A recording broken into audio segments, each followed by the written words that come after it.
என்னடா சரியான சாப்பாடு போல சாப்பிட்டு சாப்பிட்டு பண்ணி மாதிரி வளர்ந்துருக்கிய. உங்க காசுலயா மாமா சாப்பிட்றேன்? எங்க வீட்டுல போடுறாங்க சாப்பிட்றேன். உங்களுக்கு என்ன பிரச்சனை? சரி இப்ப என்ன வேலை பாக்குற? நான் என்ன வேலை பார்த்தா உங்களுக்கு என்ன மாமா?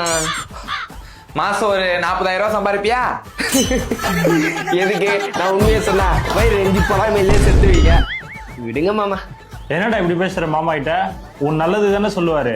ஐயோ மாமி, நீங்க எதுவுமே சொல்லாம இருக்கிறதா எனக்கு நல்லது. விட்ரி. அப்புறம் புதுசா பைக்லாம் வாங்கியிருக்க போல. ஆமா மாமா. இவ்வளவு கஷ்டப்படுறீங்க, அப்புறம் எதுக்கு பைக்லாம் உனக்கு? இவ்வளோ கஷ்டப்படுறேன்னு தெரியுது.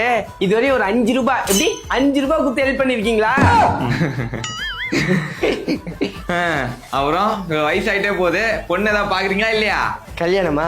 உங்களுக்கு தான் ஒரு பொண்ணு இருக்கே, எனக்கு கட்டி கொடுக்குறீங்களா? சிரிச்சே சமாளிக்கிறியாடா மாமா. சீக்கிரம் கல்யாணம் பண்ணடா. சரி மாமா, ஒரு 5 லட்சம் கொடுங்க, உடனே கல்யாணம் பண்ணிக்கிறேன். காசு கேட்டோன்னே ஓட்டாம்பர்.